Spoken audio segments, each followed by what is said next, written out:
아버지 하나님 감사합니다. 우리에게 날마다 하나님만이 주실 수 있는 새로운 능력을 부어주시기에 우리는 날마다 연약한 것 같아 보이나 주님이 채워주시는 새 힘과 능력으로 말미암아 너끈히 이 땅에서 우리 진리의 생명의 은혜의 하나님만을 바라보며 살아갈 수 있는 힘을 주시는 줄로 믿습니다. 우리는 이 세상에서 버텨내는 힘이 필요한 사람들이 아니라 하나님의 나라의 의의 백성이 되기 위한 그 능력이 필요한 사람들이오니 저희들에게 바로 그 능력 부어주시는 성령의 강권적인 사로잡으심과 인치심과 당신의 은혜와 진리를 부어주심만을 소망하고 살아갑니다. 주님, 저희들 그렇게 구별하여 주시어서 주님의 기쁜 백성들 되게 하여 주시고 주님의 구별된 백성들 되게 하여 주시옵소서. 예수님의 이름으로 기도하옵나이다. 아멘. 자, 우리 하나님의 말씀 나누겠습니다. 이사야서 오늘은 66장 5절과 6절입니다. 이사야서 66장 5절과 6절입니다. 우리 함께 이 말씀을 읽도록 하겠습니다. 여호와의 말씀으로 말미암아 떠는 자들아 그의 말씀을 들을지어다. 이르시되 너희 형제가 너희를 미워하며 내 이름으로 말미암아 너희를 쫓아내며 이르기를 여호와께서는 영광을 나타내사 너희 기쁨을 우리에게 보이시기를 원하노라 하였으나 그들은 수치를 당하리라 하시었느니라. 떠드는 소리가 성읍에서부터 들려오며 목소리가 성전에서부터 들려오니 이는 여호와께서 그의 원수에게 보응하시는 목소리로다. 아멘. 우리는 계속해서 이사야의 마지막 장인 66장을 우리가 말씀으로 나누고 있습니다. 이 말씀은 우리를 하나님의 새하늘과 새 땅 된 사람들에게 주시는 특별한 말씀이기도 합니다. 그런데 이 특별한 말씀인 이 새하늘과 새 땅 된 백성들이 가져야 될 그 말씀이라는 것은 바로 우리가 이 세상으로부터 구별되어 있다는 걸 확실하게 알려준다는 사실이에요. 그 말씀을 우리에게 주신다는 겁니다.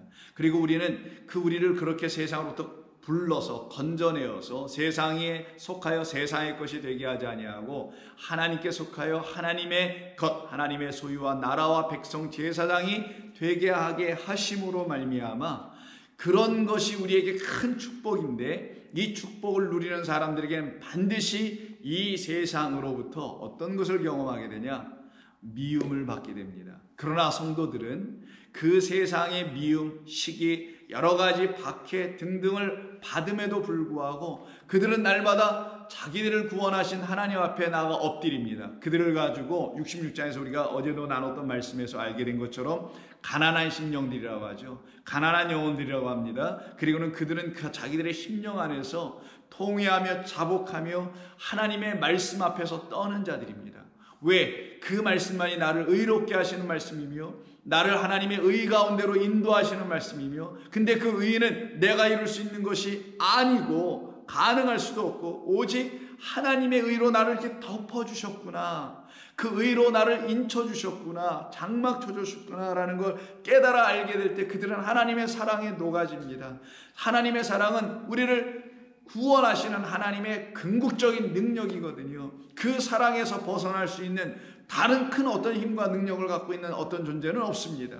바로 그래서 그들은 하나님의 말씀에 떨게 되죠. 그 떤다는 말의 의미를 우리가 어제 좀 살펴봤는데 그것은 바로 다름이 아니라 하나님께서 항상 우리를 당신의 말씀 안에 무릎 꿇게 하시고는 그리고는 두려움과 떨림으로 우리에게 허락하신 당신의 구원을 끝까지 지켜내는 것, 곧 하나님께서 나를 부르신 그 음성을 지키고 하나님께서 나를 건지신 그의 손길을 기억하고 하나님께서 나를 구원하신 당신의 진리의 말씀을 내 안에 두신 그대로를 지켜내기 위해서 끊임없이 그 구원을 이루어 나가는 사람, 그들을 성도라고 하는 것이죠. 그래서 빌립보서 2장 13절에 보면은 너희 안에서 행하시는 바로 그 구원을 이루시는 분은 하나님이시니 자기의 기쁘신 뜻을 위하여 너희에게 소원을 두고 행하시나니. 그럼 아버지 하나님의 기쁘신 뜻이 우리에게 구원의 통로 그리스도 예수님을 통하여 들어왔다면 우리도 기뻐할 수밖에 없죠. 그래서 오늘 본문에 기쁨이라는 너희의 기쁨이라는 말이 나오게 됩니다. 이건 성도에게 주신 하나님의 놀라운 선물입니다. 세상 보면 여러분 기뻐할 일 많다고 하고 즐거운 일 많다고 하고요, 재밌는 일이 많다고 하지만 그거 한 번, 두 번, 세 번, 네 번 계속 똑같은 일을 반복해 보세요. 재미있는지 즐거운지 신명나는지 그렇지 않습니다. 그 눈에 보이는 모든 것들은 한 번, 두 번, 세 번, 몇 번 반복하면은 그 실체가 다 드러나 더 이상 나에게 새로운 것을 줄 수 있는 게 없는 걸 알기 때문에 그거로부터 기쁨을 영원토록 갖게 하지를 못하고 계속 주질 못하거든요. 여러분 인생 살면서 다 경험해서 아시는 거 아닙니까? 그런데 하나님께서 갖고 계신 건 무궁무진하더라. 그 사랑과 그 은혜는 우리가 감히 측량할 수 없는 놀라운 사랑으로 나를 구원하셨다는 사실을 깨달은 사람들에게는 그의 기쁘신 뜻이 자기들 안에도 들어오게 되죠. 그럼 그들은 어떻게 되냐? 이 세상의 것에 붙잡히지 않아서 세상이 나에게 뭔가를 해줘야 하는데, 이 세상에 내가 이만큼 했으면 나에게 또 뭔가를 줘야 하는데, 이런 걸로 세상에 대해 살아있는 자들이 아니라 오직 그들은 하나님에 대하여만 살아있고 그리스도 예수의 은혜와 사랑으로 말미암아 살아난 백성들이기 때문에 이 세상에 대해 완전히 죽은 사람들을 말합니다. 그런 사람들에게서 나타나는 것이 무엇이냐? 14절 15절인데 모든 일을 원망과 시비가 없이 하게 되며 이는 너희가 흠이 없고 순전하고 어그러지고 거스르는 세대 가운데서 하나님의 흠없는 자녀로 세상에서 그들 가운데 빛들로 나타내게 하시려고 하신 뜻을 알게 되면 너희들이 그렇게 나타내며 생명의 말씀을 밝혀, 다름질한다는 의미죠. 생명의 말씀을 꼭 붙들고 나의 다름질이 헛되지 아니하고 수고도 헛되지 아니하므로 그리스도 내가 자랑할 것이 있게 하려 함이라. 만일 너희 믿음의 재물과 섬김 위에 내가 나를 전제로 드릴지라도 나는 기뻐하고, 이 전제로 드린다는 건 포도주를 분다는 의미거든요. 그것은 목숨을 내놓는다는 것입니다. 그가 달려갈 길을 다 달려가며 주 예수 그리스도께서 나에게 주신 그 영원한 복음, 그 은혜의 복음을 전하는 데 있어서 나의 목숨을 조금도 나의 것으로 여기지 아니하고 아깝게 여기지 않는다는 그런 의미가 담겨 있는 것이 자신을 전제로 붙는다는 표현이에요.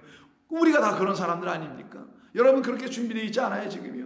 하나님께서 여러분에게 진짜 주신 생명이 있는데 이 육신의 몸의 생명은 이렇게나 저렇게나 다 떠날 몸들 아닙니까? 그러니 그것을 오히려 더 기쁨의 제물로 드릴 수 있는 그런 사람으로 바뀌어지더라는 거예요. 그래서 바울이 말하기를 나는 기뻐하고 너희 무리와 함께 기뻐하나니 이와 같이 너희도 나와 함께 기뻐하고 또 나와 함께 기뻐합시다 라는 게 이 빌립보서를 향한 편지 속에 나타납니다. 그러면 성도에게 나타나는 일은 무엇인가? 기뻐하는 일인 거예요. 다른 거 없습니다. 하나님이 나 같은 사람을 구원하셨네.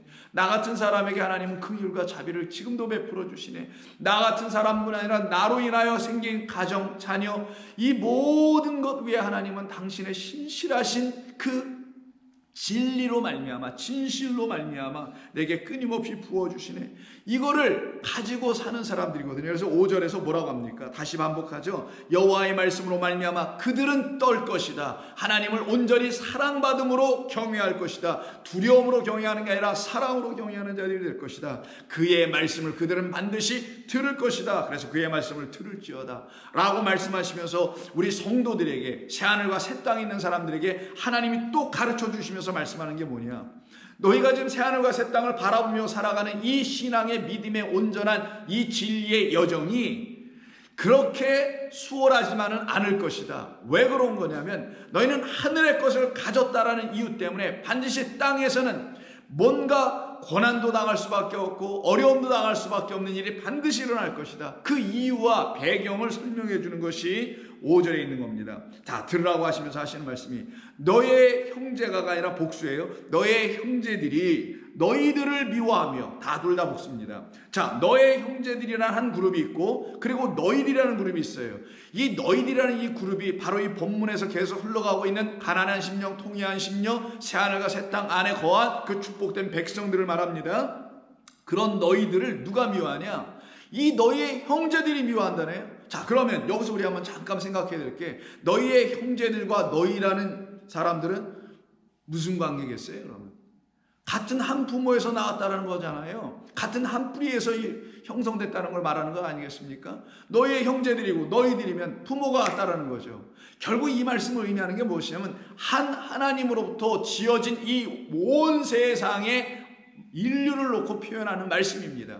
그 모든 자들을 놓고 한쪽과 또 다른 한쪽으로 나누어서 지금 말씀하시기를, 그 왼쪽에 있는 편이라고 볼 수 있는 너의 형제들은 너희들, 새하늘과 새 땅에 있는 너희들을 미워할 것이다.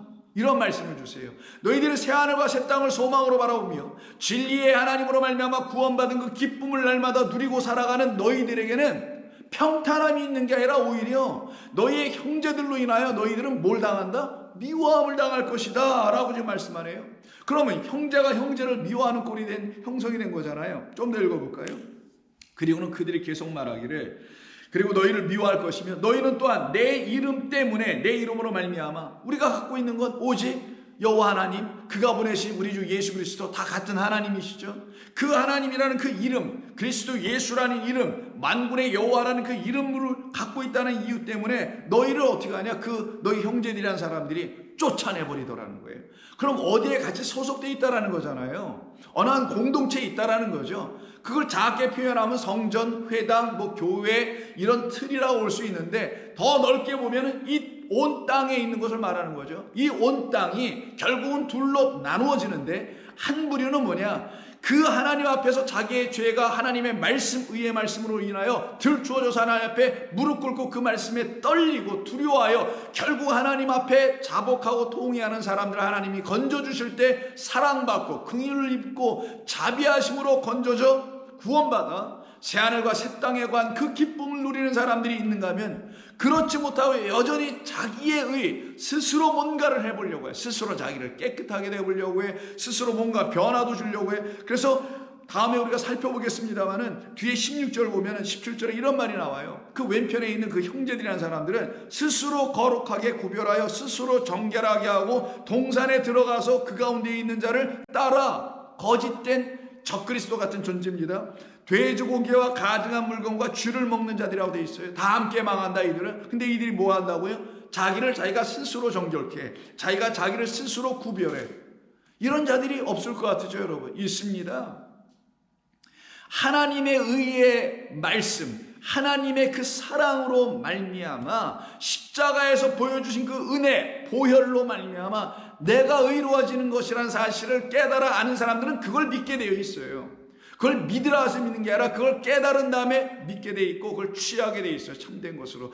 그렇지 못한 사람들이 바로 스스로 정결하다라는 거예요. 이들이 누구냐? 자기가 여전히 자기가 취한 재물을 들고 하나님께 나아가서 제사를 드리는 사람들인 것입니다. 그래서 그 제사 얘기가 3절에도 언급됐다고 말했잖아요. 소를 잡아 드리는 것은 살인함과 다름이 없다라는 표현으로 바로 그들에 의해서 쫓겨나더라는 거예요. 그럼 박해를 받는 거네요. 어느 회중에서 쫓겨나는 거네. 그게 시편 1편에서 말하는 게 악인의 회중에서 건져 나와지더라는 거죠. 바로 그들은 너희들이 갖고 있는 나의 이름 때문에 너희를 쫓아내며 그리고 이른다. 아마르니까 스스로 이게 진리야 라고 말하면서 외쳐대기를 여호와께서는 영광을 나타내사 너희의 기쁨을 우리에게 보이시기를 원하노라.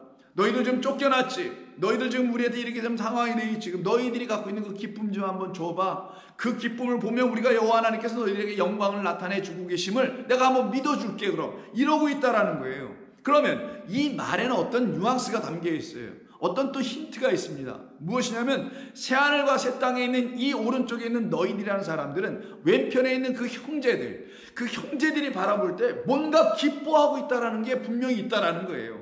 자, 우리가 보니까 너희들 뭘 기뻐하네?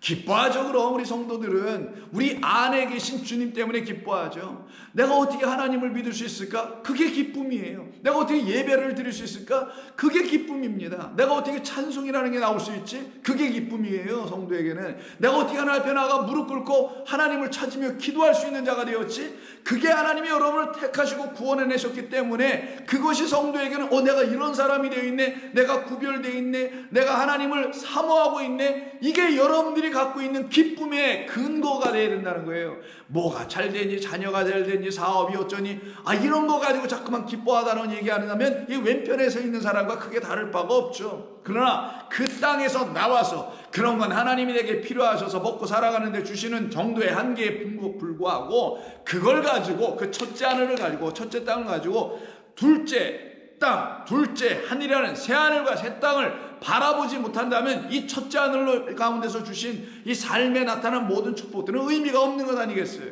그래서 성도라면 정말 내게 주신 축복이 뭔지를 깨달아 그것으로 기뻐한다니까요. 그게 뭐라고요? 그게 뭐냐고요. 하나님을 사랑할 수 없었던 자가 사랑하네. 하나님을 믿을 수 없던 자가 믿게 되네. 하나님에게 뭘 간구하고 기도하는 삶이 전혀 없던 자가 기도를 하게 되네. 이 모든 게 그에게는 기쁨인 겁니다. 성도에게 있었던 그런 기쁨이 있는 것인데, 이 기쁨을 이들이 바라보고는 너희들이 왜 그런 기쁨을 갖고 이렇게 사는 거야? 이렇게 미워하더라는 거예요. 그러면 율법에 형제가 형제를 미워하라고 되어 있나요? 사랑하라고 되어 있나요? 여러분, 사랑하라고 되어 있습니다. 미워하라고 되어 있지 않습니다. 그럼 이들은 율법을 갖고는 있으나 율법을 행하지 못하는 삶이죠. 왜 행하지 못할까? 근데 여기도 율법을 갖고 있었는데 여기 율법을 행하네. 전에는 다 똑같은 한 사람들이었어요. 같은 사람들이었습니다. 이쪽이나 저쪽이 없었고 다 똑같이 섞여 있었는데 하나님의 말씀이 그들 가운데 딱 이 세상 가운데 딱 보내지고 떨어지고 던져지니, 곧 예수 그리스도가 보내지고 하나님의 영이 이 땅에 던져지니 어떤 일이 벌어지냐? 둘로 나눠지더라는 거예요. 하나님이 보내신 그리스도 예수로 말미암아 자기의 영혼의 연약함과 부족함과 한없이 형편없는 죄악과 허물을 보게 된 사람들은 하나님의 사랑으로 결국은 구원받게 되나, 그렇지 아니한 자들은 어떻게 되냐?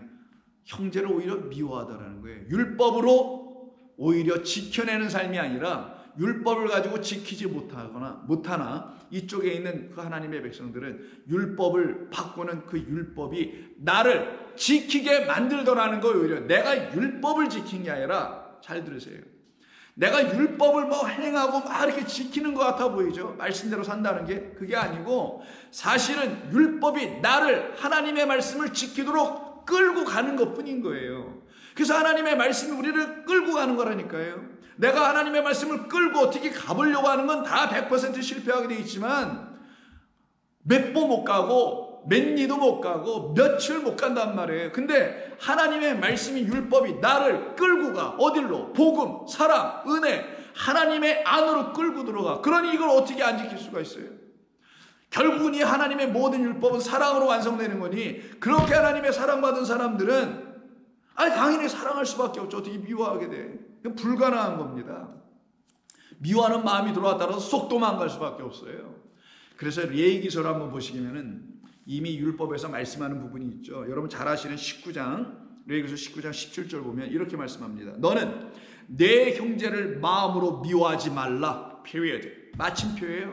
더 이상 왈가왈부하지 말라는 겁니다. 내 형제를 마음으로 미워하지 말라. 미움은 마음으로 하죠. 뭐 손가락 이렇게 꼬집고 뭐 이러는 게 미워하는 건가요? 아니죠. 미움은 마음에서 일어납니다. 미움의 또 근저를 보면 또 시기가 일어나요. 또 시기의 근저라면 다름이 있습니다. 왜 나랑 다른 거야?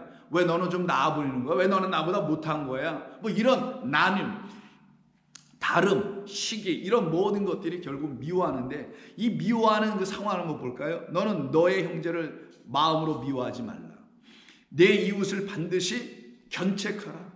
너는 형제를 미워할 게 아니라 그 형제라는 그 이웃을 너희는 어떻게 해야 되냐? 오히려 견책해야 한다. 이 견책 좀 어려운 말을 썼는데 히브리어는 야카라는 뜻이에요. 단어를 쓴 건데 이건 뭐냐면 책망하다예요. 꾸짖다라는 겁니다. 꾸짖고 책망하는 거 왜 하죠? 잘못됐기 때문에 그러죠.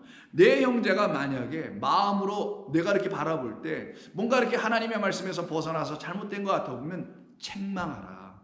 그를 바르게 인도하라. 견책하고 그를 꾸짖어서 그를 온전히 이끌어 주어라 라는 의미를 담은 거예요. 그렇게 해야지 그를 가지고 미워하거나 그럴 게 아니다. 그러면 내가 그에 대하여 죄를 담당하지 아니하리라. 너는 그러면 그가 갖고 있는 잘못에 대해서 너는 책임지지 않게 돼. 그 잘못은, 그 죄는 그 사람이 책임질 수밖에 없지만 내가 보고서도 그에 대해서 견책해 주지 아니하면 성도님 누구누구니 하면서 그를 온전히 진리의 말씀으로 사랑의 말로 이끌어 주지 않는다면 아니 된다라는 거예요. 그래서 하시는 말씀이 원수를 갚지 말고 동포를 원망하지 말며 내 이웃 사랑하기를 내 자신과 같이 사랑하라. 나는 여호와이니라 라고 말씀하죠. 그래서 여기서 나온 게 내 이웃을 내 자신과 같이 사랑하라라는 그 둘째 계명이 여기서 나온다란 말이에요. 근데 이 둘째 계명의 근거는 첫째 계명이라는 너는 너와 하나님을 사랑하라 라는 그 계명에서부터 시작된단 말이에요. 그 계명은 10계명이 없습니다. 근데 이걸 또 첫째 가는 계명, 둘째 가는 계명이라고 말씀하네요. 그건 뭔 말이겠어요? 이 율법 전체가 십계명 그 모든 것은 다 하나님 사랑과 이웃 사랑으로 다 되어 있다는 거 말씀하는 거 아니겠습니까? 그 하나님 사랑이 뭐예요? 하나님 우리가 어떻게 사랑할 거예요? 뭘 알아야 사랑하지? 하나님의 사랑이 뭔지를 우리에게 하나님이 나타나 보여주심으로 갖게 된 그 마음이 하나님을 결국은 사랑할 것인데, 그 마음이 뭔가? 나를 구원하신 하나님의 긍휼이 부어진 상태의 마음들이에요. 하나님의 은혜가 이 안에 가득한 상태의 그 마음으로 하나님을 사랑할 수 있다니까요. 그렇지 않고 내가 하나님을 사랑해야 하는데, 사랑하면 무슨 마음을 갖고 사랑하겠어요? 며칠 가지도 못하는 거, 말로만 사랑하는 거, 그건 의미 없고, 하나님께서 여러분과 저에게 하나님의 긍휼을 부어주셔서 그걸로 구원받고 살아난 사람들이 사랑하는 게 여호와를 사랑하는 겁니다.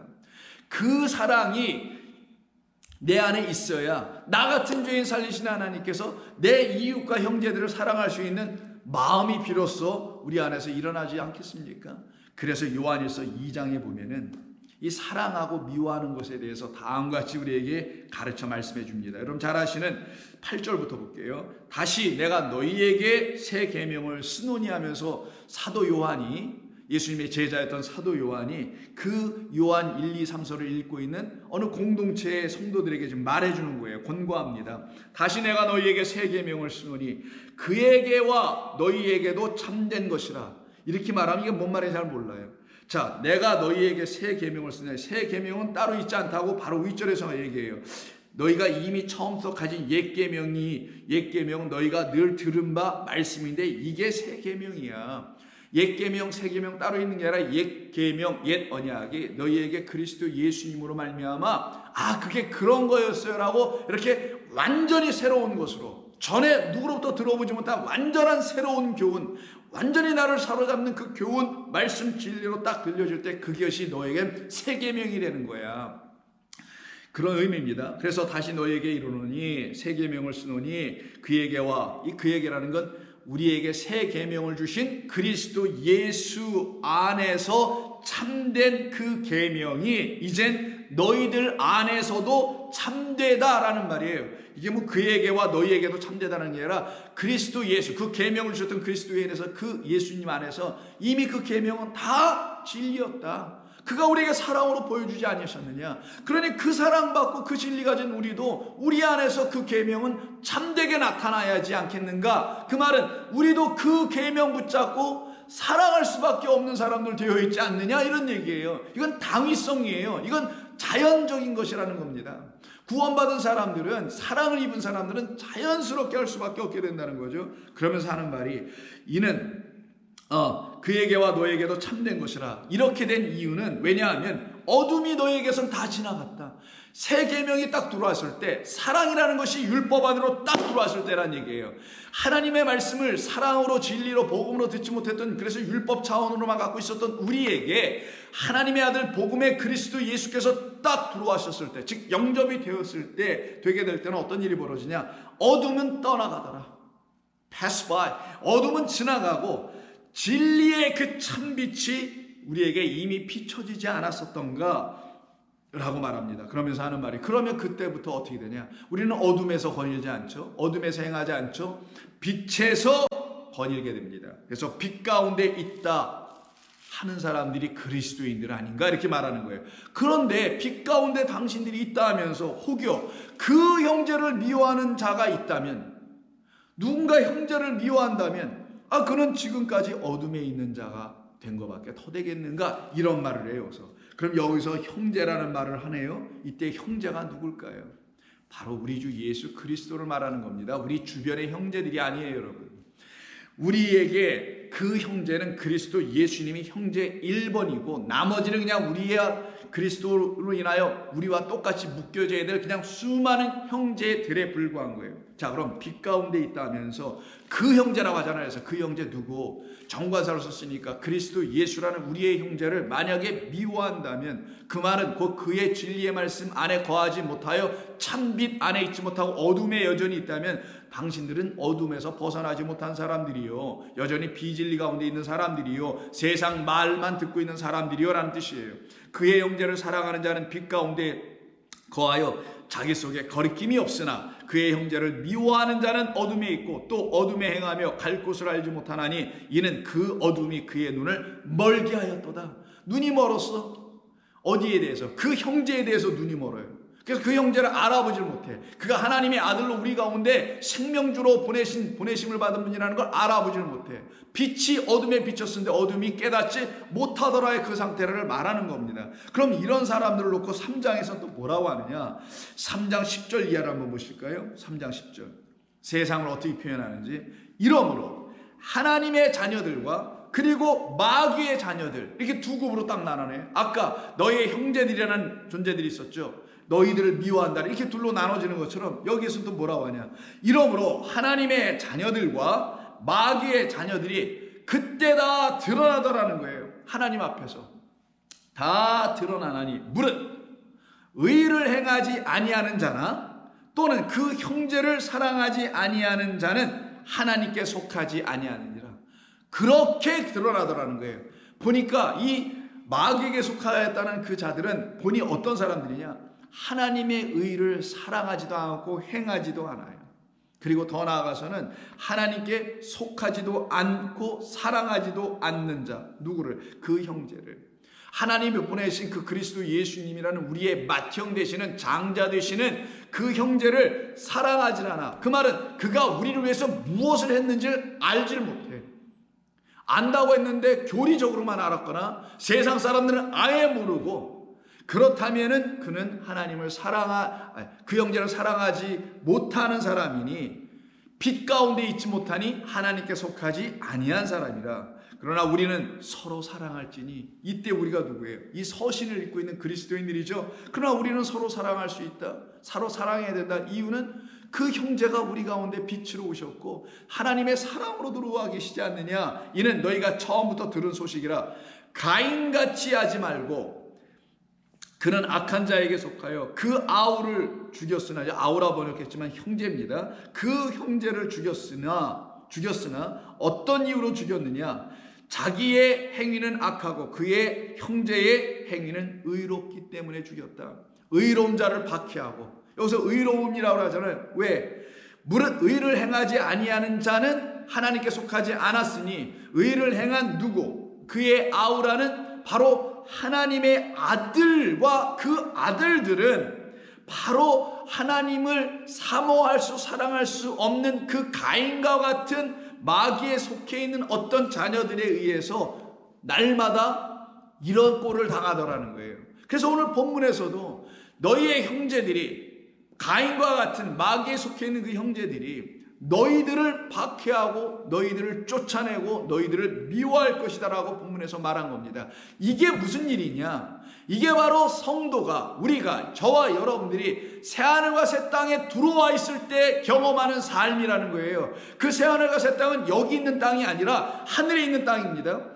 그 땅을 내 마음 안에 갖고 지금은 살아가고 있어요. 이 세상에서 육으로는. 그러나 그 삶이 닿으면 우리는 거기로 그냥 들어가는 사람들인데, 그 전에 우리에게 경험되는 건 뭐냐? 하나님의 백성 됐다는 이유와 새하늘과 새 땅을 바라보고 거기를 향하여 질주해 나가고 있다는 그 하나의 이유 때문에 그러지 못한 자들에 의해서 날마다 이렇게 죽임을 당하거나 돌에 맞거나 핍박을 당하거나 쫓겨나거나 하는 살들이 터져 나오더라는 거예요. 이런 일을 사도 요한은 뭐라고 하는가? 지극히 당연한 것입니다. 너무나 당연한 것입니다라고 얘기해요. 왜? 우리는 하나님의 것이기 때문이라는 겁니다. 저와 여러분은 이 세상에 속한 자들이 아니기 때문이라는 거예요. 그러면 이게 슬퍼할 일인가? 이게 낙심할 일인가? 아니면 그 상황에 딱 성도가 들어갔을 때 이게 기뻐할 일인가? 금방 하는 겁니다. 세상에 속한 사람이라면 만약 그리스도인이라고 흉내내다가 박해를 받았어요. 그럼 이들은 슬퍼할 겁니다. 그런데 세상에 속하지 않고 하늘나라에 속해 있는 사람들이에요. 새하늘과 새 땅에 이미 진입해 들어와 있는 사람들이에요. 그런 사람들이라면 세상으로 말미암아 박해받고 혹은 그 이상의 어려움을 당할 때 어떻게 하겠어요? 하나님이 나를 이렇게 구별해 주셨네. 난 이럴 수 있는 사람이 사실 아니었는데 난 이렇게 할 수 있는 사람이 아니었는데 하나님 이렇게 구별해 주셨네. 나를 저 세상에서 건져내 주셔서 그 세상 바라보지 않게 해주셨네. 이게 어찌 성도 그 사람에게 기쁨이 아니고 즐거움이 아닐 수 있을까? 기쁨으로 찬송 부르며 죽임당해도 하나님의 나라에 갈 사람들 아니겠는가? 그들이 성도요, 그들이 이긴 자요, 그들이 하나님 보좌 우편에 앉는 자들입니다. 그게 바로 이 땅에서 구원받은 백성들, 이 땅에서 그 하나님의 저주를 피하고 하나님의 축복 가운데 들어와 있는 사람들이 누리는 희락이란 말이에요. 하나님의 나라는 먹는 것과 마시는 것이 아니에요. 평안과 희락이에요. 평안과 희락입니다. 한 털의 두려움이 없이 평안하며, 그리고 우리 마음 안에 기쁨이 있는 거예요. 날마다 구별해 주신 하나님께 너무 감사해. 그래서 그게 기뻐. 나를 어떻게 이렇게 하나님이 만들어내셨지? 너무 기뻐. 내가 스스로 나를 이렇게 만들 수 있는, 나 그런 인간이 아닌데, 그런 부류의 사람이 아닌데 하나님 나를 어떻게 이렇게 만들어가고 계시지? 하나님 감사합니다. 저로 자고하지 말게 하시고 교만하게 하지 마시고 더욱더 나를 하나님 말씀 앞에서 떨게 하시며 하나님을 경외하게 하는 말씀의 영을 날마다 부어주셔서 이렇게 나를 하나님의 것으로 계속 풍성하게, 더 크게, 더 넓게 물이 바다 덮음 같은 그 지식으로 나를 완전히 채워주셔서 옛 지식 다 그 물 속에서 죽게 하시고 그 물이 나에게 새로운 양식과 새로운 호흡이 되게 하셔서 나를 살려내어 주시옵소서 라고 당연히 기도하지 않겠어요? 그래서 그 다음 3장 13절에서 뭐라고 하냐? 형제들아, 세상이 너희를 미워하여도 이상히 여기지 말라. 여기서부터 복수로 쓰죠, 형제를. 그 앞에서 말한 형제는 다 단수로 썼기 때문에 그리스도와 그리스도가 아닌 다른 존재들에 대한 이야기를 썼던 거예요. 그래서 가인과 아벨, 마치 에서와 야곱, 이런 식으로 성경이 우리에게 그려준 거 아니냐고요. 형제들아, 세상이 너희를 미워하여도 이상히 여기지 말라. 이상히 여길 이유가 없어요. 당연한 거라는 걸 알게 됩니다. 우리는 형제들을 사랑함으로, 형제, 여기 단수에 형제를 사랑함으로 사망에서 옮겨져 생명으로 들어간 줄을 알기 때문이다. 이때 형제 누구? 우리의 그 형제, 우리 주 예수 그리스도, 우리를 친구 삼고 형제 삼으로 오신 그가 맏형이요, 우리는 그 장자의 그 명분을 얻어받은, 그가 장자인데 그 장자를 얻어받은, 그래서 에서는 미워하고 야곱은 사랑했다는 말은 에서로 이 땅에 오신 예수는 우리로 말미암아 미움을 당하여 버려진 자처럼 보여진 것이나 사실은 그가 왜 버림을 당해요? 우리를 구원하러 오신 것이지, 그 우리를 구원하시기 위해서 이렇게 하신 일이었던 것이죠. 그래서 야곱인 우리, 장자가 될 수 없는 우리, 죽었다 깨라도 둘째 아들은 둘째 아들이지 맏아들이 될 수 없거든요. 두 번째 태어났으면. 그런데 그런 야곱을 하나님이 장자로 여겨서 그냥 축복을 해주신단 말이에요. 근데 잘 생각해 보세요. 야곱의 인생에 장자권 갖고 축복 다 받았을 때 그 땅에서 아버지 함께 살았나요? 아닙니다. 장자권을 땅의 것으로 가졌다면 그 땅에서 살아야 되는 게 분명히 맞는데, 장자권은 하늘의 장자권, 하늘의 맏아들이 되는 것이요, 그 모든 첫 번째 것은 맏아들이든 첫 번째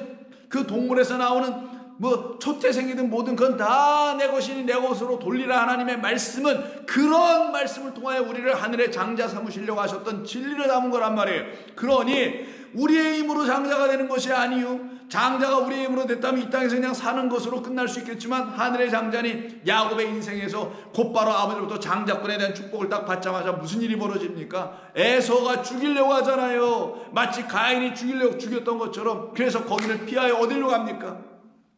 그게 바로 그의 믿음의 여정, 신앙의 여정, 하나님의 그 나라를 향하여 가는 한 성도의 모습을 그려주지 않습니까? 마찬가지로 우리는 그 형제를 나를 위해서 죽으러 오셨다는 사실을 알게 된 하나님의 말씀으로 말미암아 그 형제 그리스도 예수를 다시 보니 사랑하지 아니할 수가 없어.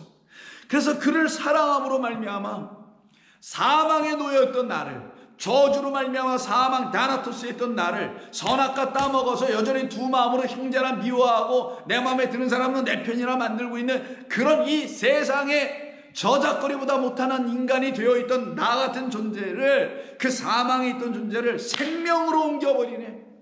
그리스도와 함께 십자가에 못 박혀 생명으로 들어가게 만들어 준 줄을 우리가 알거니와 그럼에도 불구하고 사랑하지 아니하는 자는 여전히 사망에 있느니라. 누구를 사랑하지 않는 자? 이웃이 아니라 그를 사랑하지 않는 자. 여기서 목적어가 없어가지고 한국말 번역에는 다시 잘 보세요. 우리는 형제를 사랑으로 그리스도를 사랑하게 되어서 사망에서 옮겨 생명으로 들어간 줄을 알거니와 그 형제 그리스도를, 이 목적어가 없어요. 제가 넣은 겁니다. 그를 사랑하지 아니하는 자는 사망에 여전히 머물러 있는다는 말이지, 이 말은 뭐 이웃을 사랑하지 않으면 밖에 나가서 뭐 좋은 일을 하지 아니하면 사망에 여전히 머문다는 게 아니에요. 그리스도 예수가 이 땅에 오신 것은 선악과 따먹고 다나토스 정령 죽은 상태에 있는 우리를 당신이 생명나무니까 생명나무를 우리 안에 심어주시는 거란 말이에요. 씨로 들어와서 그걸 포도나무라고 그러고 아버지는 농부라고 그러는 거 아닙니까? 그가 우리에게 들어오셔야만이 우리에게 사망이 끝나요. 그 말은 뭐예요? 거짓된 나시 옛뱀이 주는 말을 더 이상 주워먹지 않고 참된 노뱀으로 그 장대에 매달려 죽으신 바 되어 나를 살려내신, 어떻게 살려면 쳐다봐 그랬더니 살기를 원하는 자는 그 장대에 매달린 노뱀 그리스도 예수를 바라보며 당신이 왜 거기에 달려있는 것입니까? 당신은 나 때문에 죽으신 거네요 라고 깨달아 그 앞에서 무릎 꿇는 자들, 골고다 앞에서 무릎 꿇는 자들은 시편의 어느 편에서 말한 것처럼 진리를 아는 자에게는 장대를 주시고는 그 위에다가 진리의 깃발을 달게 할 것이다. 그럼 그걸 누구를 말하는 거냐고요? 우리에게 하나님께서 하나님의 동산에 반듯하게 진리로 서 있는 사람들에게는 진리의 그리스도 예수님을 그들에게 붙여주신다는 말이란 말이에요. 그러니 이 말에는 진리가 있단 말이에요. 감사가 넘치는 말씀이 아닐 수 없어요. 15절, 그런 사람들이 그 형제를 미워하는 자마다 그러면 살인하는 자가 되는 것이고, 왜? 미워해서 결국은 살인했으니까. 우리 주 예수 그리스도를 미워해서, 그 형제를 미워해서 살인했지 않습니까? 그 형제를 미워하는 자마다 살인하는 자니 살인하는 자마다 영생이 그 속에 거하지 아니하는 것을 너희가 아는 바라. 그러면 우리는 어떻게 된 거예요? 살인하는 사람들이여 그 한복판에 같이 서 있던 우리는 그곳에서 나왔네요. 뭘 듣고? 하나님의 율법의 말씀을, 하나님의 사랑의 말씀으로 듣고 나왔네요. 어떤 사랑의 말씀? 내가 약속한 것이니 그 모든 율법에 있는 계명은 내가 너희들 위해서 다 지키게 해줄게. 그 말은 뭐예요? 그럼 여기 살인이 나오네요. 그럼 계명 중에 제6계명 살인하지 말라가 있지 않습니까? 그 말은 언약과 약속 안에 있는 백성들에겐 하나님의 그 말씀 살인하지 말라를 어떻게 들어요? 아, 나는 살인할 수밖에 없는 자였구나. 나는 죽어 마땅한 자였구나. 나는 계명을 지킬 수 없는 자였구나. 나는 부모, 그 영원하신 하나님이란 그 부모를 경외할 수 없는 자였구나. 나는 그래서 살인할 수밖에 없는 자였구나 라는 걸 깨달은 그 사람들은 하나님의 은혜로 말미암아 어떤 걸 깨닫게 되고 어떤 상황이 이루어지냐? 살인하지 않도록 해주시더라는 거예요. 왜? 그 십계명은 언약이거든요. 언약의 말씀, 약속이란 말이에요. 내가 이루어줄게. 내가 약속했으니까. 그럼 하나님께서 우리에게 어떻게 하시는 거예요? 그리스도 예수 그리스도를 사랑하게 해 주심으로 더 이상 살인하지 않도록 한다라는 거예요. 그래서 너희는 그 형제를 사랑함으로 살인하지 않게 되니 사망에 들어가지 않게 됐다는 게 그 위에 14절이었던 것입니다. 그런데 그걸 모르면은 내가 살인하지 말래. 그럼 사람 죽이지 말라는 것으로 이해하면 이걸 어떻게 할 거냐고요. 이게 뭐 세상 어떤 종교 그런 사람들이 말하고 있는 도덕 교훈, 뭐 윤리 강령 그런 얘기를 하는 거냐고요. 아니지 않습니까? 그렇다면 나는 그 형제를 미워했었구나. 그리고 나는 미워하다 못해 살인했었구나. 그리고 나는 그 살인한 자라는 그 낙인을 찍고 살아가는 것조차도 모르고 있을 때 그게 영원한 사망인데, 그런 나에게, 흑암의 영원한 깊은 무적행에 있는 나에게 뚜껑 여시고 빛을 비춰주셔서 거기서 나를 불러내주셔서 하나님의 의의 말씀, 사랑의 말씀을 들려주시니 내가 이제 하나님이 누군지를 비로소 조금씩 알아가겠나이다 하며 그 살인한 자라는 사실을 깨닫고 나온 우리, 살인하지 말라는 말씀을 지켜내지 못한 바로 그런 우리에게 내가 그래서 약속했잖니. 그런 너희들에게 내가 더 이상 살인하지 않고 내가 너희를 통하여 내가 보냈던, 그리고 너희가 살인했던 그 내 아들 그리스도 예수를 이제 너희가 사랑함으로, 너희는 사망에서, 살인죄의 결국인 사망에서 그를 사랑함으로 말미암아 갖게 되는 그 결국, 그 선물인 영생, 진짜 생명으로 들어가게 할 것이다. 그래서 사망에서 옮겨 생명으로 들어간다는 말과 미워하여 살인함으로 사형받았던 우리가 그를 사랑함으로 말미암아 영생에 들어가는 게 같은 말씀이 되는 것입니다. 그 다음 4장에서도 똑같이 이와 같은 말씀을 4장 19절에서도 해줍니다. 19절 볼까요? 정말 사랑 안에 있는 사람들을 18절 읽고 지나갈게요. 이런 사람들이죠. 사랑 안에는 두려움이 없고 온전한 사랑이 두려움을 내쫓나니. 그렇죠? 진짜 사랑이 하나님의 완전한 사랑, 정말 내가 은혜 받고 사랑받았다는 아는 그 사랑이 딱 들어와 봐요. 두려울 게 없어요, 여러분. 여러분의 삶에 뭐 좀 잘못됐니, 잘했니, 하나님 앞에 부족한 이런 걸로 걱정, 염려, 두려움은 제가 볼 때 만약 정말 그러고 있다면 그건 거칠애이고 괜히 이상한 짓 하는 겁니다. 정말 하나님의 사랑이 딱 들어오면 여러분 자유해지는 거예요. 하나님, 아유 부족했습니다. 죄송합니다. 당신의 사랑으로 또 녹아지는 것뿐이에요. 우리는 하나님의 사랑으로, 사랑 안에 그래서 두려움이 없고 온전한 사랑이 두려움을 내쫓나니 두려움에는 형벌이 있을 뿐이라. 왜? 여전히 사랑이 뭔지를 모른다는 게 두려움이 있다는 거거든요. 내 안에 두려움이 있다는 건 진짜 사랑 모르기 때문에 두려움이 있는 거예요. 그러면 그 두려움이 있다는 건 내가 뭐 때문에 두려워요? 살인했기 때문에. 그러면 사형죄야. 그래서 가인도 죽이고 난 다음에 하나님의 떡거리 걸리니까 그럼 나를 죽이면 어떡할까 사람들이 이러고 있었잖아요. 똑같은 그 두려움에 빠진단 말이에요. 그 두려움에 빠져 있는 사람들을 놓고 두려움에는 형벌이 있다. 사형이라는 형벌이다. 사망이라는 형벌이다. 두려워하는 자는 사랑 안에서 온전히 이루어지지 못하였기 때문이다. 하나님의 사랑이 그 안에서 역사되지 않았다라는 거예요. 왜? 하나님이 능력이 없어서? 아니죠. 그가 끊임없이 이쪽에 남기를 자기 스스로 뭔가를 해보려고 하는 여전히 그 자존심과 그 자만에 빠져있기 때문에 그럴 수밖에 없게 됐던 겁니다. 그러나 그들이 보기에 무지해 보이고 한심해 보이는 나 스스로 못해요.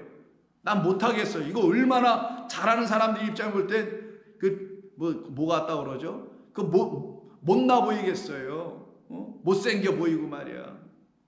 찌질이 같아 보이잖아요. 이런 사람들은. 잘하는 사람들은 있어서 못하는 사람 보면 마치 그런 상태라. 나는 못하겠어요, 주님. 나 이거 못 지키겠어요. 난 이거 감당할 수 없어요. 그런 사람들에게 하나님 찾아오셔. 아니야, 내가 다 너 감당할 수 있게 해줬어. 한번 들어봐라. 그 복음을 쭉 들려주시니 맞네요. 하나님 약속하신 대로, 언약하신 대로 다 이루신 거였군요. 그래서 그들을 놓고 누구라 하냐? 내 언약의 백성이라고 하는 거예요. 내 언약의 백성. 그래서 19절에 보니까 우리가 사랑하면, 그렇게 그로 인하여서 사랑하게 되면 사실은 그가 먼저 우리를 사랑하셨기 때문이라.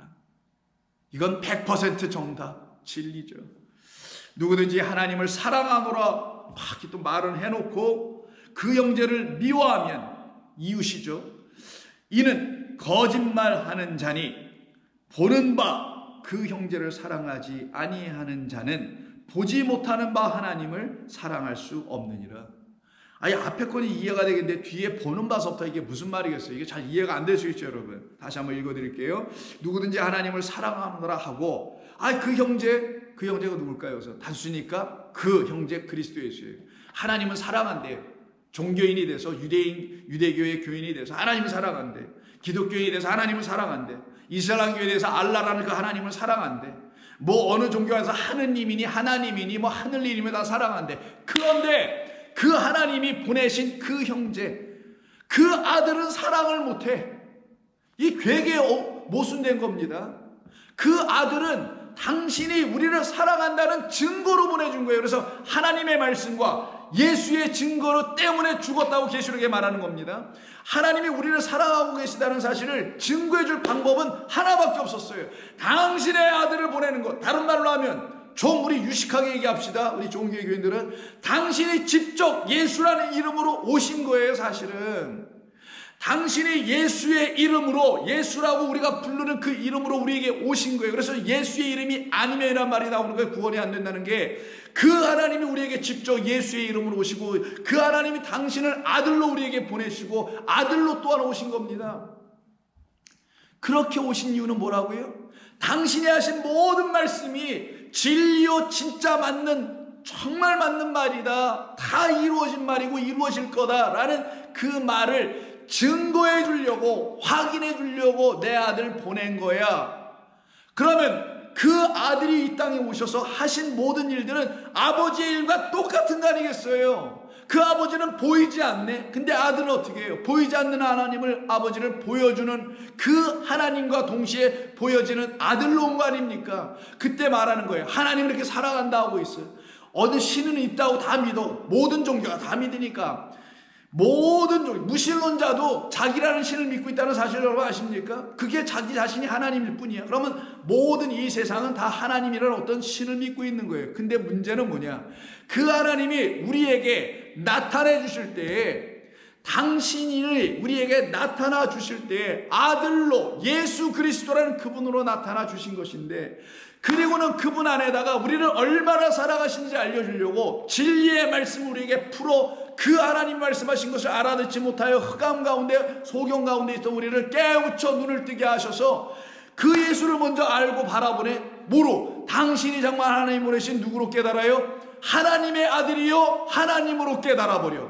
그래서 당신은 하나님이라고 동화가 얘기한 거예요.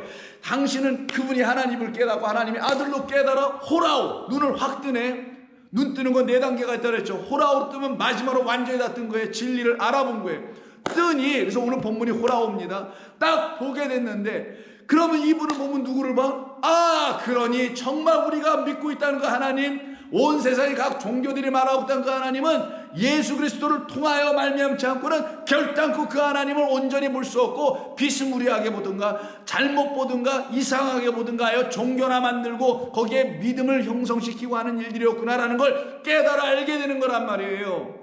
그때 그 아들을 사랑하는 자와 그 아들을 미워하는 자가 있어요. 보세요. 다시 누구든지 하나님을 사랑한다라고 그 형제를 이렇게 사랑해야 되는데, 미워한다면 이는 거짓말하는 자다. 무슨 말? 그 안에 그 아들이 우리에게 준 진리가 없는 자다. 그리고 하나님을 사랑한다는 그 말은 거짓부렁이다. 하나님을 정말 사랑한다는 보이지도 않는 하나님 우리가 어떻게 사랑할 거야? 먼저 보이는 사람을 사랑하는 것처럼 보이는 그 아들을 한번 사랑할 수 있는 사람이 되지 않고 하나님을 어떻게 사랑할 거니?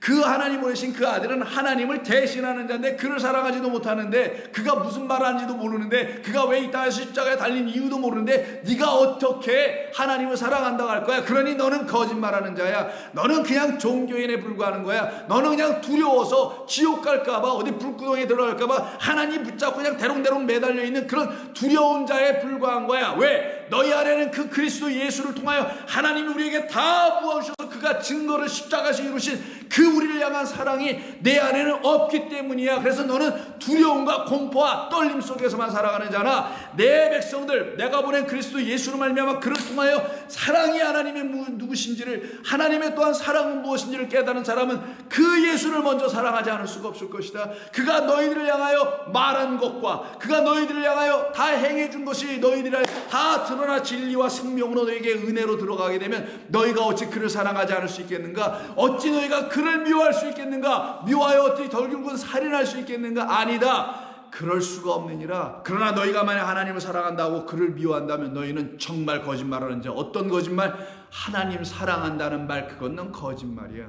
누가 알아요? 하나님이 아시고, 또 누가 알아요? 너도 알잖아. 당신도 알잖아. 당신도 알고 하나님도 아는 사실을 내가 어찌 너의 마음에 지금 말씀하신 하나님을 두렵지도 않고 피할 수 있겠는가? 너도 알고 하나님도 알고 하나님도 알고 너도 아는 일을 내가 어찌 거기서 피할 길이 있는가? 이게 우리였던 거예요. 그래서 피할 길 없는 사람이라는 사실을 안 사람들만 거기에서 엎드려진 거예요. 꼬꾸라진 거고. 근데 여전히 피해. 이런 사람들은 이쪽에 있는 거예요. 그 가인처럼, 가인의 후손처럼. 그러나 그렇던 우리들을 하나님께서 붙들어, 아니야 임마 이쪽으로 와야 해 라고 끄집어내주신 거잖아요. 이 강권적인 하나님의 전적인 은혜로 구속하신 겁니다. 그래서 형제를 미워하면 이는 거짓말하는 자니 보는 바가 아니라 그가 보았던 그 형제를 사랑하지 아니하는 자는, 우리가 보았지 않느냐? 사도 요한이 얘기하는 거예요. 우리도 보았고 당신들도 보았지 않느냐? 우리가 보았던, 어떻게 보아요? 눈으로 본 게 아니에요. 호라오, 우리가 깨달아 알아보았던 그 형제는 하나님 보내신 그 아들이었구나라고 알게 됐을 때 그를 사랑하지 아니하는 자는 그를 제대로 본 것이 아니었겠지 라는 말이며, 그런 우리가 보지 못하는 바 하나님은 어떻게 사랑할 수가 있겠는가? 그거는 불가능하다. 있을 수가 없다. 라고 지금 말하고 있는 것입니다. 그래서 요한복음 14장 9절을 보시면 이 말씀과 똑같은 단어만 바뀌었지 똑같은 게 있어요. 14장 9절. 빌립이 물어요. 6절부터 볼게요. 예수께서 이르시되 내가 곧 길이요 진리요 생명이니 나로 말미암지 않고는 아버지께로 올 자가 없어. 너희가 나를 알았더라면 내 아버지도 알았을 거예요. 왜? 내가 말한 거, 내가 행한 모든 표적들을 통해서 너가 나를 알았다면 나만 알고 끝나게 되어 있지 않다라는 거예요. 예수만 아는 게 아니에요. 기독교는 예수 그리스도만 알고 끝나는 게 아니에요. 그를 보내신 영원하신 아버지를 알게 되는 거예요. 궁극적으로는. 그러니 나를 보낸 그분을 너희가 알지 못한다는 것은 나를 제대로 몰랐기 때문에 그런 것이라는 말이기도 한 거예요. 그럼 우리가 예수 그리스도를 온전히 알게 되면 누구를 아는 것으로 끝난다고? 바로 길과 진리요 생명으로 와서 나로 말미암지 않고는 아버지께로 올 자가 없다고 하는 그 아버지께로 가게 되는 길을 갖게 될 뿐만 아니라 그 아버지를 알게 되는 겁니다. 우리를 낳으신 아버지를. 너희가 나를 알았더라면 내 아버지도 알았으리로다. 이제부터는 너희가 그를 알았고 또 보았느니라. 여기서 보았다고 이게 호라오예요. 너희가 이제 보았느니라. 누굴 보았기 때문에? 나를 보았기 때문에. 어떻게 해서? 나를 알았기 때문에. 나를 아니 나를 통하여 누구를 알았고? 나의 아버지 너희들의 아버지 영원한 하나님을 너희가 이젠 알았지. 아는 게 뭐냐? 보는 거다. 그리스도인의 신앙은 안다는 건 곧 그냥 눈이 떠지는 거예요. 알면 그 순간 개안수술 끝난 겁니다. 맹인이 아니에요. 안경 다 집어다 던져버리고 그냥 눈 뜨는 거예요. 하나님의 말씀을 진리로 온전히 깨달아 한 사람들. 뭐 때문에? 우리의 지식 때문에? 아니죠. 목사가 가르쳐준 것 때문에 더더욱 아니고 하나님의 강권적인 은혜와 사랑이 긍휼의 은혜를 부어줬을 때문에 여러분이 하나님을 알아가는데 누구를 알아 먼저? 그리스도 예수를 알지. 그러면 눈이 확 띄어지네. 그래서 아는 건 열리는 거예요. 아는 건 확장되는 겁니다. 뭐가? 우리의 시선이 영원한 하나님, 그 멀리 계시다고 생각하는 그 하나님께로 쫙 뚫려 열려지게 되는 거예요. 그 역사가 일어나는 게 성도들에게 주신 하나님의 권능이에요. 이게 권세고 영접하는 자들에게 주시는 자녀됨의 그 권세란 말이에요. 그래서 너희가 나를 알았더라면 내 아버지도 알았으리로다. 이제부터는 너희가 그를 알았고 또 보았느니라. 빌립이 이르되 주여 아버지를 우리에게 보여주세요. 여기서 또 딴짓을 하고 있네요. 그리하면 그때는 내가 보았다고 얘기할게요 라고 말을 해요. 예수께서 답답한 마음으로 이르시되 빌립아 내가 이렇게 오랫동안 너희와 함께 있으되 네가 나를 알지 못하느냐? 나를 본 자는 아버지를 보았거늘 어찌하여 아버지를 보이라 하느냐? 이유는 하나다. 내가 내 안에 있지 않아서 그래. 그래서 그 다음 말씀에 내가 아버지 안에 거하고 아버지는 내 안에 계신 것을 내가 믿지 않으니 내가 너희에게 이르는 말은 스스로 하는 것이 아니라 아버지께서 내 안에 계셔서 그의 일을 하시는 것이다. 내가 아버지 안에 거하고 아버지께서 내 안에 계심을 믿으라. 그렇지 못하겠거든 내가 행하는 그 일로 말미암아 나를 좀 믿어봐. 그럼 표적을 통하여 좀 깨달아라도 봐. 이런 말씀하는 거예요. 그러니 이것이 이루어지지 않게 되면 어떤 일을 감행하게 되냐? 결국은 미워하게 되더라는 거예요. 그러나 이것을 깨달아 알게 된 사람들, 하나님의 긍휼과 자비와 사랑으로 깨달은 겁니다. 여러분의 지식, 공부, 훈련, 특별히 제자 훈련 이런 거 등등 있죠. 그런 걸로 깨닫는 거 아니에요. 되지도 않습니다. 헛다리나 짚고 이상한 짓들만 하게 돼요. 잘못하면.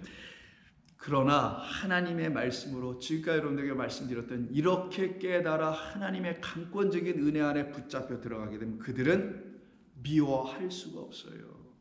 사랑할 수밖에 없게 됩니다. 사랑할 수밖에. 그래서 그 요한복음 7장 5절 이하를 한번 보겠습니다. 이는 그 형제들도 예수를 믿지 아니함이로라. 예수께서 이르시되 내 때는 아직 이르지 아니하였거니와 너희 때는 늘 준비되어 있다. 너희 때는 늘 준비되어 있다. 나를 통하여 너희들이 나를 알아보고 하나님을 깨달아 알게 되는 것은 늘 준비되어 있다. 세상이 너희를 미워하지 아니하되 나를 미워하나니 이는 내가 세상의 일들을 악하다고 증언하기 때문이라. 여기에 모든 말씀이 다 담겨 있습니다. 우리가 그리스도인들이 이 세상 가운데서 새하늘과 새 땅이라는 그 세상이 모르는 땅에 딱 들어와 있어요. 그리스도 예수 안에 딱 들어와 있어요. 저 하늘의 그 안식의 영원한 장막 그 성소에 딱 내가 들어와 있다는 사실을 확신해. 그런 사람들에게는 어떤 일이 벌어지냐? 그걸 알지 못하는 사람들에게 의해서 마치 세상이 하나님으로 신 그리스도를 미워하여 살인한 것처럼 세상이 바로 그의 제자들인 그의 사랑받고 있는 우리들도 이 세상에 너의 눈에 보이는 육신의 형제들이 똑같이 뭐 할 것이다? 미워할 것이다. 그 말씀을 하시는 게 7장 7절이에요. 세상이 너희를 미워하지 아니하되. 사실은 미워합니다. 미워하지 아니하되 나를 미워하나니. 이 말은 뭘 말씀하신 거냐면 강조점을 당신에게 둔 것뿐이에요. 너희들이 지금 미움을 당하는 이유가 뭔지 아니? 사실은 나 때문이야. 이런 거예요. 세상에 나를 미워하고 있기 때문에 너희들도 미워할 수밖에 없게 된 거다. 이는 내가 세상의 일들을 악하다고 증언하고 있기 때문이다. 그러면 너희들도 세상이 악하다고 가서 증언해 주게 되면 그 세상이 우리에게 어떤 일을 할 거라는 거예요? 똑같이 마찬가지라는 거죠. 똑같이 그들도 우리에게 악하다는 것을 보여주고 말 거라는 거예요. 그래서 요한복음 15장 18절에 이렇게 또 얘기합니다. 예수님이 세상이 너희를 미워하면 너희보다 먼저 나를 미워한 줄을 알라. 너희도 미움받지. 근데 내가 먼저 미움받은 거야. 내가 마치 너희를 먼저 사랑하여 너희들이 나를 사랑한 것처럼 이것도 순서가 그렇단다라는 거죠. 너희가 세상에 속하였으면 세상이 자기 것을 사랑할 것이나 세상에 속하였으면 세상의 것이죠 우리가. 그러면 세상이 자기 것은 어떻게 하겠어요? 우리를 사랑해 주겠죠. 근데 그 세상이 우리가 그 세상에 속하지 않으면 그들이 어떻게 하겠어요? 너 우리 편 아니네 하고 우리를 어떻게 해요? 미워한다라는 거예요. 너희가 세상에 속하였으면 세상이 자기의 것인 바로 그 너희들을 사랑할 것이나 그러나 너희들은 세상에 속한 자가 아니요 도리어 내가 너희를 세상에서 택하였기 때문에 세상이 너희를 지금 미워하고 있는 것이라. 우리 하나님 나를 택하셨어요. 그러면 이런 사람들이 있을 거예요. 왜 하나님 나를 택해가지고 나를 이렇게 세상에 미움받게 해주세요? 하는 거예요. 라고 하는 사람들은 뭔가 잘못되고 하도 한참 잘못된 거죠. 세상에서 미움받고 있음을 깨달아 알게 된 사람, 그게 이유가 뭔지 알게 된 사람들은 감사할 수밖에 없게 된다니까요. 그 반대로 내가 너희에게 종이 주인보다 더 크지 못하다고 한 말을 기억하라. 사람들이 나를 박해하였은즉 너희도 박해할 것이요 내 말을 지켰은즉 너희 말도 지킬 것이라. 우리는 그의 말을 갖고 그 말을 우리 안에 지키고 살아가는 사람들. 그러므로 우리는 그의 이름으로 말미암아 살아가는 사람들이에요. 우리의 이름으로 사는 사람들이 아닌 거예요. 겉으로는 우리의 이름 석자로 살아가지만 우리 안에는 정말 우리라는 존재를 지켜내고 있는, 나의 영혼, 우리의 영혼을 지켜내고 있는 그의 이름이 있단 말이에요. 아멘, 할렐루야. 우리는 우리의 이름을 못 지킨다니까요. 그건 세상에서 하는 일들이고, 하늘나라에 속한 사람들은 나를 지키는 게 아니라 내 안에 계신 그리스도. 왜? 그 그리스도는 곧 나요. 나는 곧 그리스도니까 그 그리스도라는 그 이름을 지키는 것으로 이 육신이 지금 여기에서 사용되고 있는 것뿐이지 다른 의미는 없거든요. 그래서 우리는 그의 이름으로 살아가는 사람들. 그러나 우리는 두려워하지 않습니다. 우리는 걱정할 것이 없어요. 왜? 이유가 있습니다. 우리 주님 말씀하시잖아요. 내가 어떻게 이겼니? 내가 이 세상을 이겼지 않니? 그리고 또 어떻게 이겼니? 그와 마찬가지로 너희도 세상을 이길 것이니 두려워하고 염려하지 말라. 그래서 그 16장 끝절인 33절에 이것을 너희에게 이르는 것은 너희로 내 안에서 평안을 누리게 하려 함이라. 세상에서는 너희가 환난을 당하나 담대하라. 내가 세상을 이기었노라. 그런 우리들은 이 세상 첫째 하늘과 첫째 땅에 갇혀있는 사람들에 의해서 그들이 내놓는 어떤 가치관, 그 불의한 것, 의가 없는 것, 사랑이 없는 어떤 것, 그런 것들에 의해서 우리가 어려움을 당하고 핍박을 당하고 그 이상의 것을 당한다 할지라도 우리는 기뻐할 것이라는 거예요. 왜? 그게 증거거든요. 어떤 증거? 내가 하나님의 것이 됐다는 증거. 내가 그분 안에 있다는 증거예요. 그러니 내가 그분에 있다는 걸 내가 잘 몰랐는데 그런 과정을 통하여 알게 해주시니 내가 하나님의 것이구나라는 걸 깨달았어. 그때 성도가 즐거워하며 기뻐하며 찬송하지 않을까요? 그래서 오늘 본문 5절에 너희의 기쁨이라는 말이 나왔다라는 거예요. 이 기쁨은 어떤 기쁨인가? 그건 내일 같이 말씀을 나누면서 우리에게 주신 진짜 기쁨은 우리에게서 어떻게 발산되며 그 기쁨은 우리에게 또 우리의 신앙을 어떻게 견인해 나가는지는 성도에게 새하늘과 새 땅을 계속 그 안에서 살게 하시는 이 기쁨은 무엇인지를 내일 또 말씀을 나누도록 하겠습니다. 기도합니다. 하나님 고맙습니다. 우리 주님께서 우리에게 주신 이 귀하고 복된 말씀을 우리의 심령 안에 오늘 넣어주셨사오니 이 말씀을 다시 우리 영혼이 성령을 통하여 깨달아 깊이 우리 가운데 가질 수 있도록 생명의 양식이 될 수 있도록 그 양들이 먹을 꼴이 될 수 있도록 축복해 주시옵소서. 성도들의 삶을 위로하시고 그들을 격려하시며 주님이 함께하고 계심을 담대하게 고백하며 외치며 살아가는 의의 회중 가운데 들어오는 자들이 되게 하여 주옵소서. 예수님의 이름으로 기도하옵나이다. 아멘.